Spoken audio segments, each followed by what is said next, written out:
Idol, maraming mga tao kung bakit hanggang ngayon hirap pa rin sa buhay nila. Kasi nabubuhay pa rin sa mga nakaraan nila. Yung tipong iniisip mo palagi yung salitang sana kung nag-aral ako ng mabuti, dapat ganito sana yung trabaho ko. Sana kung tinanggap ko yung trabaho na yon, hindi sana ako ganito. Sana kung siya na lang yung naging partner ko, hindi sana ako ganito. Sana kung tinanggap ko yung opportunity na yun, sana ang ganda ng buhay ko. Idol, lagi mong tandaan, na-fail ka man sa unang desisyon mo, pero hindi nahulugan habang buhay magiging failure ka. Huwag ka mag-alala, idol. Pwede ka pa magsimula ulit.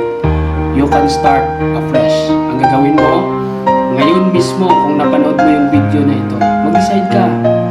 Pwede naman baguhin ulit yung takbo ng buhay natin kung mag-decide ka.